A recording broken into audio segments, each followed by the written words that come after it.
in your book, you assert that work makes us more fully human. Then you also reference how John Maynard Keynes predicted that 50 years ago that by now we would all have like a 15-hour work week. But you say this vision will never be a reality in a prosperous economy.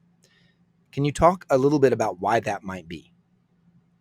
It's the same reason why robots and everything will never replace us. The key part of work, human work, is not the same as a donkey or a computer. It's human work is something different. Now there was a time at which and there can be even now a time that we are physical, we're like incarnate spirits, right? So we have a physical body and we can use our physical body and strength in a way as a machine, right? And Mm-hmm. that's legitimate, but that's not going to be the whole of it. We have this uniquely human thing that we have is we can think, reason, and go against our nature if you wish. We can rise above nature, which is how we, with our free will, can actually innovate and create. That's the trick of how we innovate and create. An Mm-hmm. animal can't do this, and the computer cannot do this either. Um, and so the humans are made to be creative. You can call it work. I like to call it, humans are made to be creative, and if you give them the opportunity, they will do so. I have to tell you, the insight of that came to me once when I was between gigs. So I just left one company and sort of closed with that, and I just couldn't find quite my swing into the next idea. And I was 2 years on the bench, let's say, but it's the same as I was 2 years unemployed, like where I just lived on my savings and thank God, I had the luxury to do that. But I tell you Yeah. what happened.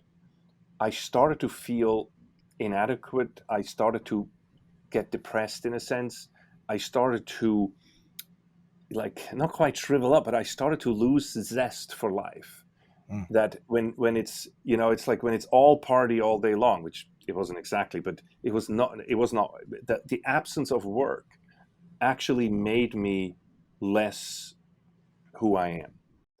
And that's when I started to realize how much work is a part of our identity. And I'm not saying that we need to be a workaholic, and I'm not saying that's the only thing that matters, but to work is an integral part of who we are as humans. And if a human gets the opportunity to work, they will actually do something like that, and it will never be 15 hours a week, because the humans are almost like the humanity is designed for this and will do this to a large extent of their waking hours. Um, yeah, I think it's just something that is in our nature, and Yeah. that is something that we should celebrate. But therefore, also it means we should create jobs and create opportunities in our companies that is worthy of human beings. It's Yeah. dignified work, right? Yes. Where, And where it's so not just a machine, right? Like you exactly, mentioned we should earlier that, innovate. Yeah, yeah. we should innovate in a way that work can become more and more dignified, and just Mhm. digging for diamonds something at slave labor rates, or even slave labor, that's not Mhm. dignified for the human person. That's not what I'm Yeah. talking about. I'm talking about the work in the sense of the creative genius that every human person is. So if I could, in that case, you kind of have to assert that maybe John Maynard Keynes and like these ideas like the 4 hour work week, which like it's often people are trying to escape the idea of work that is not that creative process, right? There or Yeah. that not that creative Wow. expression. It's not that core human expression. It's a misery to them, right? Yeah. It's the why are they disconnected, and that kind of goes back to our whole bit on culture that we talked about. Is that is that those two things are really connected. When Yeah. someone is not enabled in their work to express their creativity, Yeah. is that am I tracking with you there? Is that Absolutely. right? Yes, that is exactly right. And I mean, I'm a huge fan of Tim Ferriss. I've followed Mm, him ever since he came on the stage, I am too. I am and too. I think he himself would say that the 4 hour work week was never meant to be a 4 hour work week. It No. has to do with efficiency and getting the stuff that is a little more on the tedious side, getting that done. Yeah. Tim Ferriss doesn't just work 4 hours a week, by the No, way. he doesn't. Now No. that he's affluent and prosperous and everything, and God bless him for that. But I guarantee you, the guy works a full week and some. Yeah. But he is working his creative mind.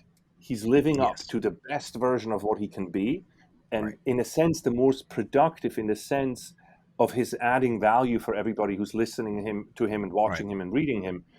And that is something that Maynard Keynes had not in mind. He had a utilitarian view of this and say, well, we just need to make this much food and grow this much.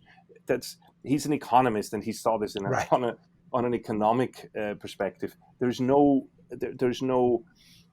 variable for human flourishing in economics, and so he, of course, didn't pursue that. All of this kind of reminds me of that saying, that very popular saying of like, work a job you love and you'll never work a day in your life, or whatever. Exactly.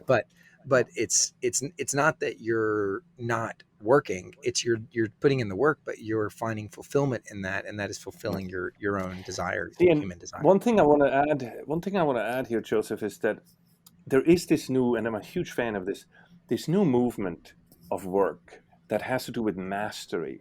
And it exists in the food business, in the material, sort of the Main Street kind of business, where people want to go back and become the master at something. So Right. they want to be the master cabinet maker, the master brewer, which you could do with a computer and you could just automatically. No, they want to learn the human mastery of something, and Mhm. people want to also buy that human mastery. You see, there is something about this that goes beyond what we can measure, that almost moves into the spiritual realm of human mastery makes us more human. And Mhm. when somebody is a true craftsman or a craftsperson, Mhm. then you're reaching something. I mean, people love to do this in restaurants. So why aren't computers cooking? I want to ask.